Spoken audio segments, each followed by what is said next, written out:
Previously on my tour of Egypt, I spent 2 very calm, relaxing days in Sharm el-Sheikh, followed by a very hectic and eventful 2 days in Cairo. Now it's time to head south on a 1-hour plane journey down to Luxor.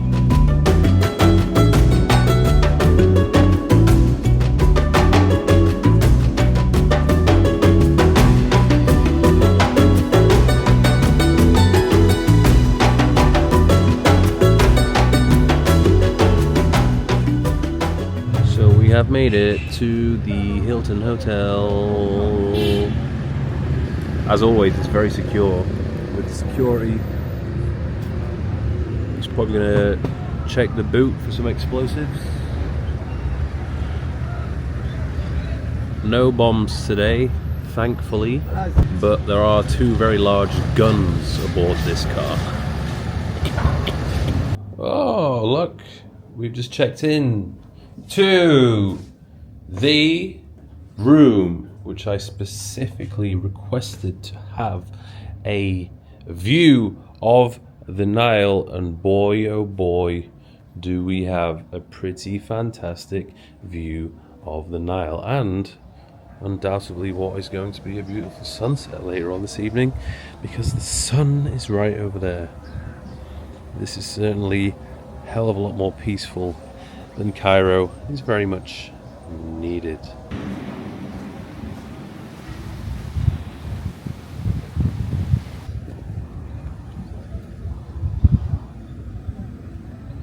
So definitely no swimming in the Nile, that's understandable.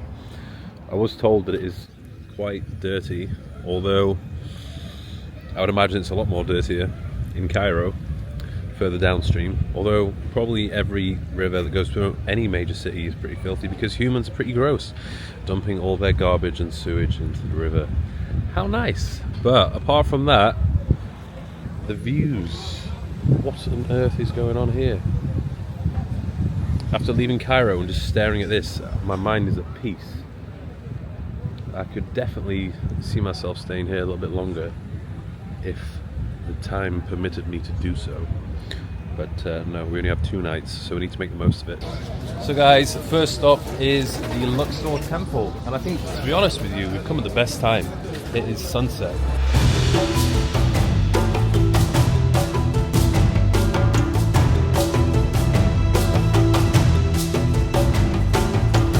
So far, I must say that overall, this experience is a lot more pleasant than the pyramids. The pyramids is extremely hectic and dusty and very noisy. Whereas this is very calm. You can just meander around at your own pace. Behold the avenue of sphinxes. That's a lot of sphinxes. Apparently, this was discovered in 1949. These were all underground until a doctor, Dr. Mohammed Zakira, he found them, or found a head. And then he found out there was loads more. You know what that means, people? It's sunset. The sun has set. And it's time to pray. Guys, there is a lot of things to do in Luxor. Or should I say a lot of things to see. One side of the river, you got all of that. And then the other side of the river, you have all of this. So, we're now going to walk to the Mummification Museum. We just wanted to have a peaceful walk, and every 60 seconds someone's offering to take us in their horse and carriage. But I actually just want to walk, and they don't want to take no as an answer, so I think it's just one of the things here in Egypt. It reminds me of Marrakesh a little bit when I was in the square. They just hound the tourists, because they know the tourists have got money. So you just have to be, not rude, but stand your ground and either ignore them or just tell them no.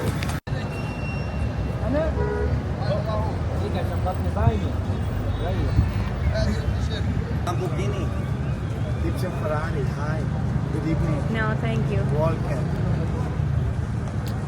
You look like Egyptian. Yeah. I am Egyptian. You are Egyptian, same me. Nice. Where are you from? Egypt. Egypt, nice people. Yeah. If you need my Ferrari. Okay. I'm Egyptian. I have a Ferrari. Egyptian? I have a Ferrari. Oh, where? It's just over there. I parked it. 2 horses. 2 horses. Yeah, and yeah. 2 cars? No, only 1 car. 1 car. Double the speed. 1 Yeah. car.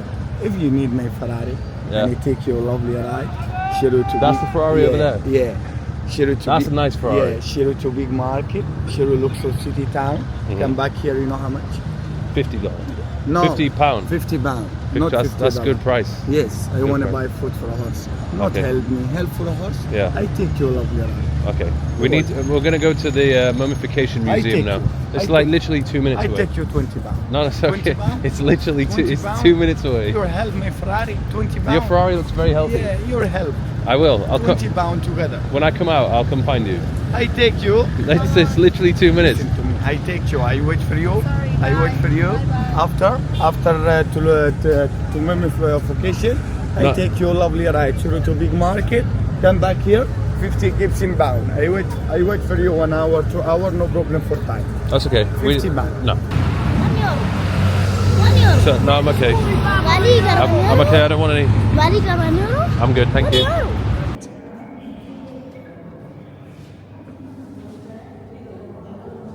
So if any of you guys are wondering how to mummify people, first thing to do, purify the body with sacred water, then smear the bandages with molten resin, whatever that is. Then wrap the mummy with linen bandages, and then shove a dildo up his ass. Listen, if I go past that line, I'm going to be forever cursed. No, go. Okay. A baboon, crocodile, another crocodile. They love mummifying crocodiles here. A cat.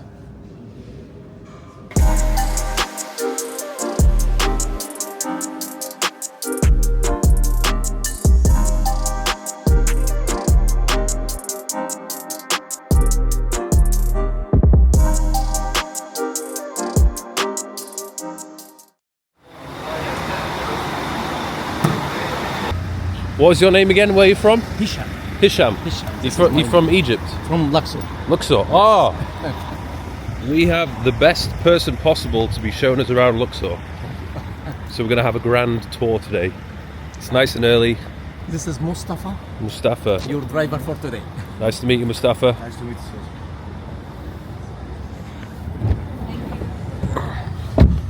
you. So the first stop on today's excursions was the Valley of the Kings. This was a 15-minute drive from the hotel located on the other side of the River Nile. 3,500 years ago, the great pharaohs chose these dramatic and secluded cliffs on the west bank of the Nile to become their cemetery grounds, where they built numerous underground tombs to lay the kings to rest for all of eternity. Oh, that is some... It's super. That's quality limestone. Yeah. And very hard Yeah. compared to sandstone. This is a tomb number 5, discovered after 1817 from Giovanni Battista Belzoni. It's supposed to be 35 sons for the royal family here. Wow. From 111 sons. Wow. And that's closed because it's not safe, the ceiling. It's not safe. It was an incredible experience walking deep into the tombs and observing all of the stunning carvings and paintwork on the walls and the ceilings. And what was mind-blowing to think about was that these were made over 3,000 years ago, and to this day, the condition of the paintwork and the clarity of the craftsmanship was still surprisingly intact. It was the complete opposite to the pyramids of Giza, where the outside of the pyramids are obviously very impressive, but inside the pyramids, there isn't really a huge amount to look at. They're very bland and very small. But in the Valley of the Kings, the exterior of the tombs didn't look that special, but the inside was incredible. So colourful, so well decorated, and some of them seemingly seem to just go on forever. Which begs the question, were the pyramids actually built as tombs? Or did they have a completely different purpose? This is the best one we've seen so far. Much quieter, much bigger, the preservation is insane.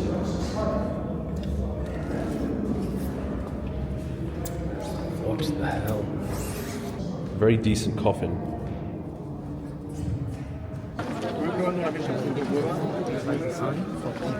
How much? 17 kilograms of gold. Pure gold.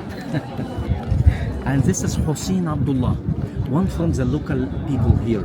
This kid, he was one from the Howard Carter team. One day he left the donkey. He found the donkey just digging and found the first step leading Howard Carter to the main gate for King Tutankhamun tomb.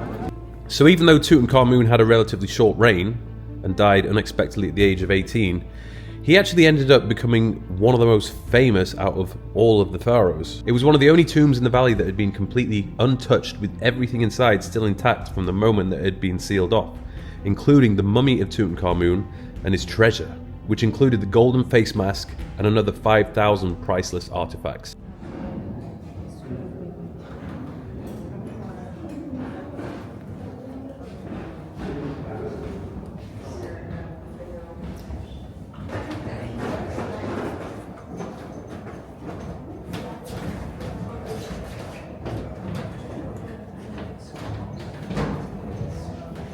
How many tombs is there in total? Here, Yeah. 62 tombs. 62. The Wow. last tomb, if you remember, discovered King Tutankhamun. It's a lot of tombs. We've gone down the best ones, and it was definitely worth paying a little bit extra to see the more impressive ones, because first of all, they're quieter, and then second of all, they're just more impressive. So I definitely recommend that you pay extra at the entrance to get those tickets so you can see them, because it's definitely worthwhile. And the last one by far was the best. So where are we now? We are in front of the main entrance for Hatshepsut Temple, a mortuary temple or a memorable temple for Hatshepsut, the strongest woman ruled Egypt from the New Kingdom for about 22 years. It was 1500 BCE.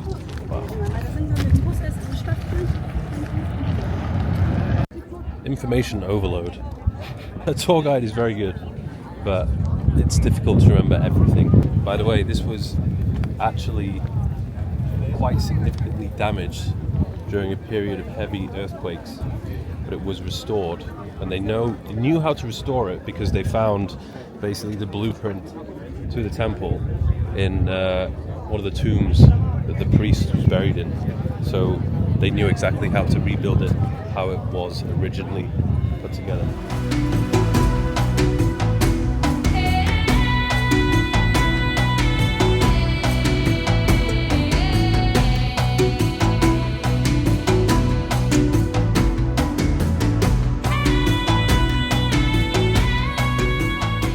Absolutely incredible scenes.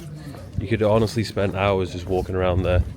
And it's funny that just to think there must be so many other undiscovered things in this region. That's why they have so many archaeologists on site, just working every single day, looking around the area. Even at the Valley of the Kings, apparently there's still 2 tombs which are undiscovered, and they're still trying to find them, but nobody knows where they are. So I guess it's only a matter of time until they're found, or maybe not, or maybe they're going to be lost forever.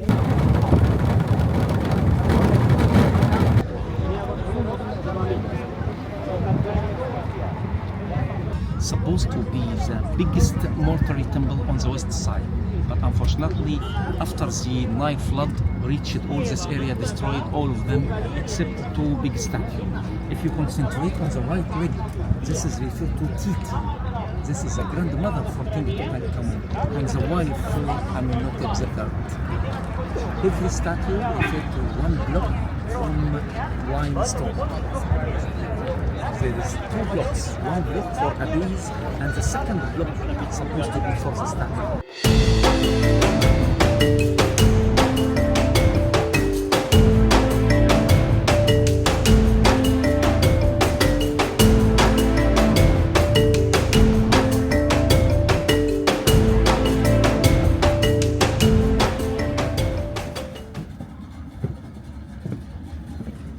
Hello. Hello, welcome.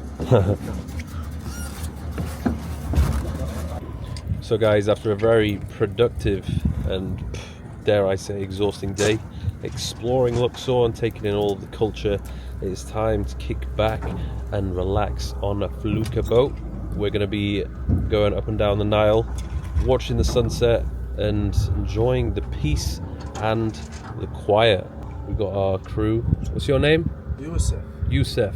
Youssef is going to be, no doubt, steering. And then what's his name? Ahmed. Ahmed is going to be on sail duty, I think. Big captain. He's the main captain. So he's responsible for us not crashing or sinking. These ships, hotels, no longer in use? No, all the ship has stopped. No work, Not enough tourists? no tourists, and No. no work also. Oh, they don't work. Broken. Broken eyesores. I must say, Luxor is very quickly becoming my favourite destination out of all the places we've been to so far.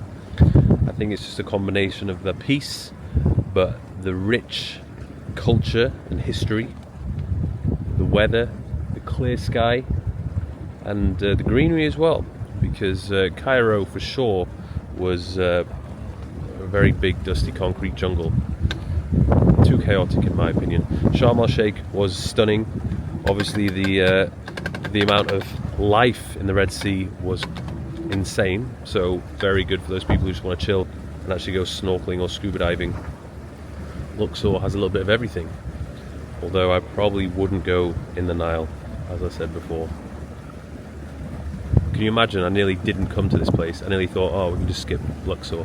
We'll just do Sharm el-Sheikh and Cairo. But Luxor, underrated, very underrated place. If you are in Egypt, without a doubt, that needs to be ticked off.